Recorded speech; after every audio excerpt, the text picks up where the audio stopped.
Ujung kampus terdapat anak-anak remaja yang sedang asik nongkrong sambil ngepus rokok.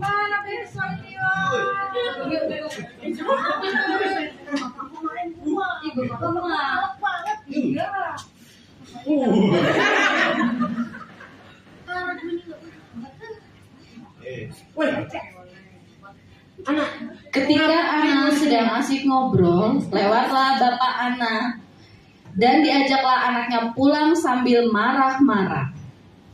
Anak, udah jatahnya pulang, jam segini nggak pulang-pulang. Ayo pulang, pulang. Ya ampun, nah. Keesokan harinya, datanglah seorang anak beserta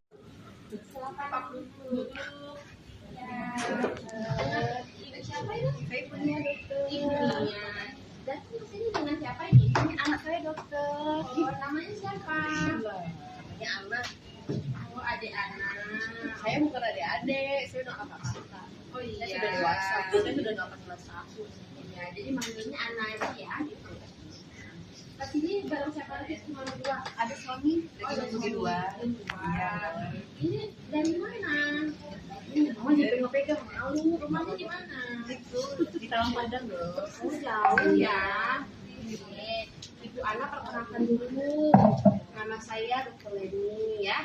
Dokter yang menjadi konselor di klinik upaya berhenti merokok ini ya. Ada yang bisa saya bantu Ibu anak? Ya, bagian anak saya berhenti merokok masa depan dia. Sekarang umur anak umurnya berapa? Kan udah saya bilang dok, dokter ini gimana sih? Umur saya 18 tahun. Oh iya, 18 tahun ya. Berarti ibunya dia kan nanya udah tadi udah dijelas, cuma kan nanya kan ini Bo. Oh iya, jadi mulai merokok umur 16 tahun ya Bu ya? Ya banyak terus. ketika mereka sedang ngobrol, tiba-tiba anak keluar dari ruangan konseling. Ibunya ini anaknya memang lagi nggak stabil emosinya apa gimana, bisa diceritakan?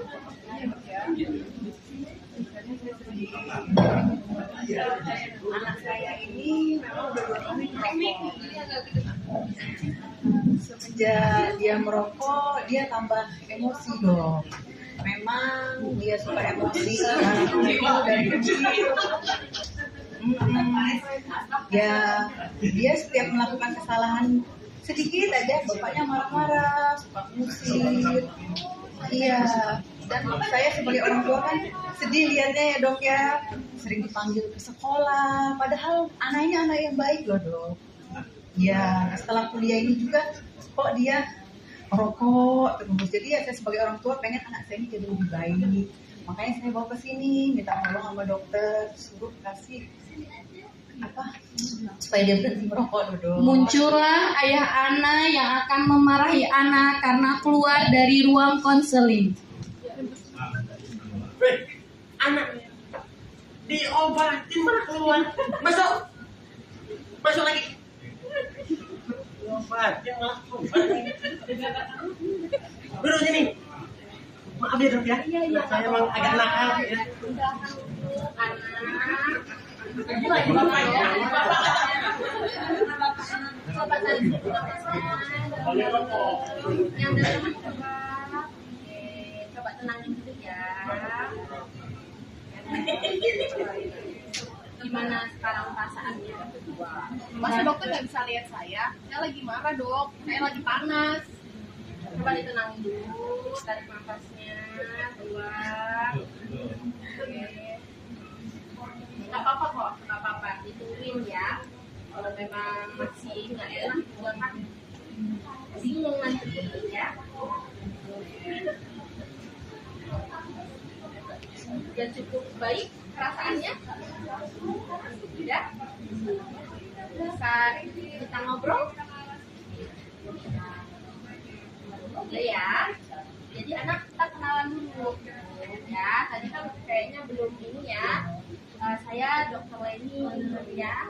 Jadi anak nganggap saya seperti teman aja ya. Teman boleh. Jadi biarin kita komunikasinya enak, ngobrolnya. Jadi nggak usah sungkan sama saya ya.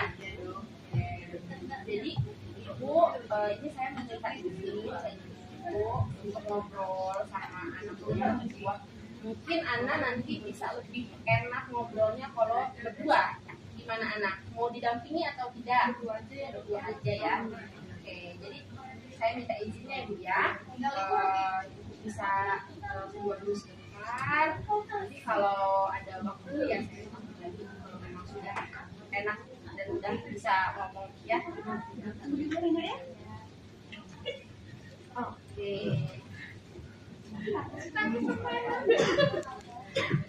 Ana ya?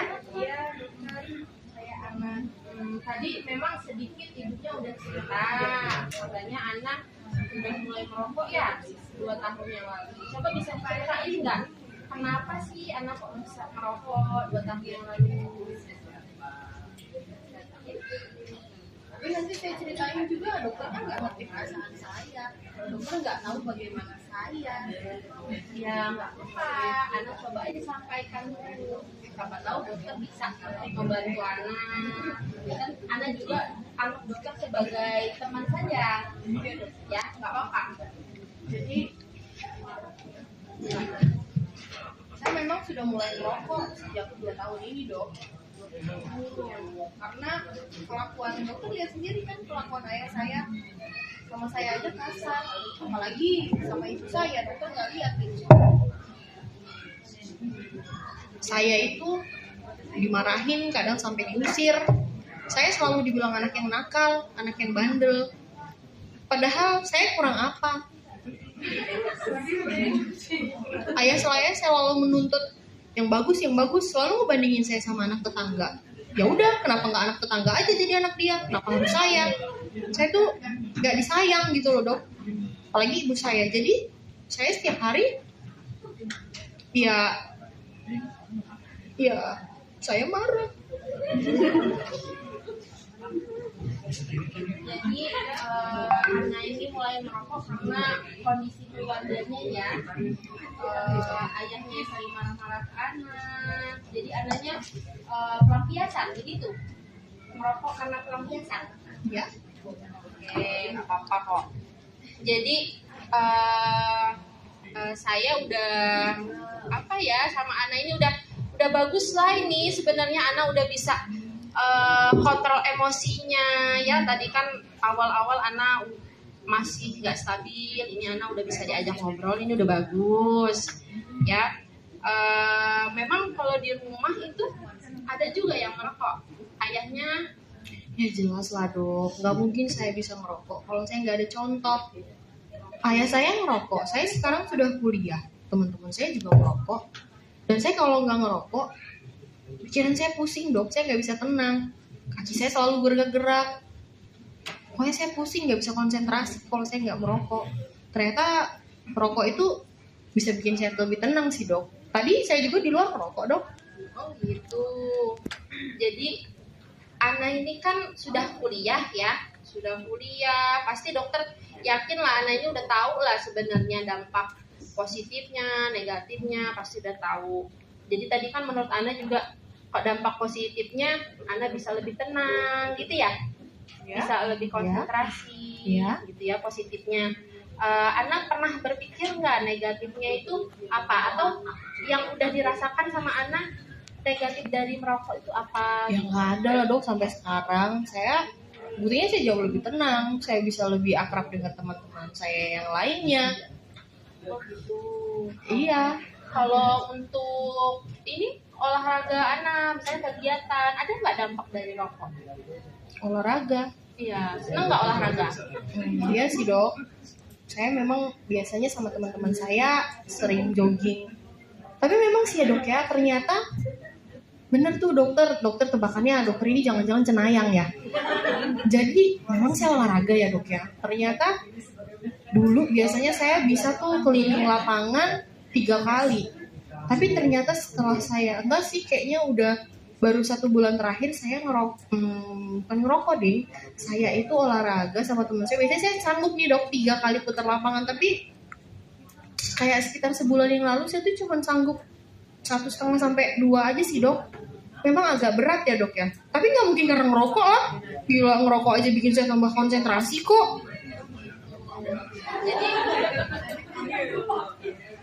Jadi Ana ini udah mulai capek ya kalau aktivitas ya, kalau olahraga gitu ya. Sedikit sih dok, sedikit. Oh gitu. Kalau untuk beli rokoknya sendiri gimana biasanya Ana? Minta masih minta atau gimana? Apa Ya. sambil bekerja? Saya nggak kerja sih dok. Ya saya kan dikasih uang saku sama orang tua. Daripada uangnya untuk saya makan, mendingan saya beli rokok. Jadi jadi masih minta ya uangnya ya untuk beli rokok. Jadi Mbak Ana, aku memanggilnya Mbak Ana aja ya. Ya boleh dok. Jadi Mbak Ana, kalau yang dari Mbak Ana sampaikan tadi lebih banyak ini ya menurut Mbak Ana ya, lebih banyak keuntungannya ya. Oh dokter nulis plus minusnya ya dok ya? Iya dari Mbak Ana tadi sampaikan. Jadi lebih banyak plusnya apa minusnya dok?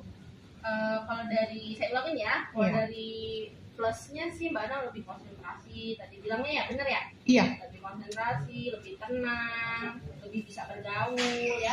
Tapi di sisi lain tadi Mbak Ana bilang kalau aktivitas sudah mulai sesek, Iya. berkurang ya. Iya. Terus dari sisi negatifnya juga tadi uangnya masih untuk orang tua. Kan ya. Iya sih dok. Mbak Ana pernah nggak berpikir, tadi kayak mana sih beli rokok ini minta uang ke orang tua, belum bekerja, lebih baik uangnya ditabung atau meringankan beban orang tua. Ya ngapain saya ringanin beban orang tua, beban ibu saya aja ditambah sama bapak saya dok. Jadi yang mending saya minta. Tapi itu nggak baik ya dok? Menurut Mbak Ana gimana? Baik nggak? Enggak. Enggak ya. Iya sebenarnya itu ya kurang baik. Jadi kalau Mbak Ana lebih baik ke orang tua, mungkin orang tuanya frekuensi marah-marahnya bisa berkurang di rumah gitu loh. Terus kalau nggak kerokok, mungkin uangnya kan bisa dibuat jajan atau bertabung. Jadi sebenarnya lebih banyak juga positifnya kalau berhenti merokok. Kalau dari Mbak Ana sendiri, kalau motivasi berhentinya gimana? Kalau dari 0 sampai 10, gimana Mbak Ana? Apanya dok 0 sampai 10? Misalnya kalau kita buat skor ya, 0 itu males lah gitu. Masih ada males banget berhenti merokok. Atau skor 10, Mbak Ana udah benar-benar yakin nih mau berhenti merokok. Oh jadi maksudnya ada nggak nih rencana saya mau berhenti merokok? Kira-kira 0 sampai 10 berapa gitu? Ya sebenarnya saya pengen berhenti ngerokok karena saya kasihan aja sih dok sama orang tua saya, terutama sama ibu saya. Motivasi saya sih di situ, tapi kadang saya juga kalau saya berhenti saya pusing lihat ayah saya. Ya mungkin kalau dihitung-hitung 5. Berarti masih ragu-ragu ya. Oke, jadi saya ulangi ya, tadi alasan berhentinya kasihan sama ibu ya. Ya dok. Oke. Terus tapi kalau kita rencanakan untuk berhenti merokok ke depannya, Mbak Ana bersedia? Ya saya mau dong, tapi saya ya lihat ke depannya aja lah dok. Lihat ke depannya. Jadi memang saya jelasin dulu ya Mbak Ana ya. Memang nanti banyak tantangan, kendala kalau berhenti merokok ya. Apalagi sehari 2 hari berhenti merokok sampai dengan seminggu, mungkin Mbak Ana lebih emosinya lebih nggak stabil ya, lebih mudah marah. Tapi itu efek sementara berhenti merokok. Jadi Mbak Ana harus mengalokasikan ke kegiatan lain. Misalnya kalau itu libur, mungkin Mbak Ana hobi olahraga, Mbak Ana lari ke olahraga gitu ya. Atau misalnya bisa atur pernapasan kalau sedang emosi gitu. Jadi banyak kendalanya nanti itu kita bicarakan kalau memang Mbak Ana bersedia untuk berhenti merokok. Iya dok. Jadi kira-kira Mbak Ana mau rencana berhenti merokok mau kapan? Saya sih maunya sih sebenarnya secepatnya ya dok, karena saya nggak, ternyata jauh dalam lubuk hati saya yang paling dalam. Ibu saya kasihan ya dok ya. Dokter bisa bantu saya. Bisa, insya Allah saya bantu. Nanti kita mungkin pertemuan selanjutnya Mbak Ana udah sedikit stabil, nanti kita panggil orang tuanya, mungkin di sini ada ibu, ada bapak, dan bisa kita. Jadi ini masih ada pertemuan selanjutnya ya? Iya, masih ada. Kalau gitu, ini kan tanggal 21 ya dok ya. Jadi bulan depan itu sebenarnya adalah tanggal 1 hari ulang tahun pernikahan bapak dan ibu saya. Jadi saya mau mungkin mulainya di situ ya dok ya. Berarti tanggal 1 kita mulai ya berhenti merokok. Nanti Mbak Ana datang berarti tanggal 14 atau tanggal 15. Jadi 2 minggu setelah mulai berhenti merokok, Mbak Ana kesini lagi. Nanti kita lihat di mana perubahannya seperti apa, kendalanya apa, ya. Berarti saya nanti datang dengan orang tua saya dok. Iya. Atau sekarang orang tuanya boleh dipanggil? Tahu saya dok, minggu depan aja, pertemuan selanjutnya aja. Ya udah, berarti nanti Mbak Ana simpan saja nomor WA saya ya. Jadi nanti komunikasinya lebih enak. Terima kasih ya dokter. Ada yang mau ditanyain nggak Pak?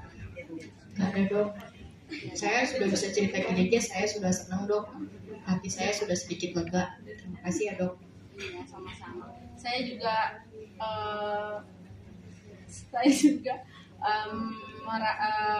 Mbak Ana ini sudah bagus, sudah bisa ngobrol dengan saya seperti ini aja saya sudah bahagia ya. Tadi saya bingung sebenarnya di awal, Mbak Ana marah-marah langsung keluar kayak gitu. Ya udah kalau gitu nanti Akhirnya terjalinlah hubungan saling percaya dan terbuka antara Ana dan konselor. Ana pun mau melakukan upaya berhenti merokok. Dan keluarga mereka akhirnya hidup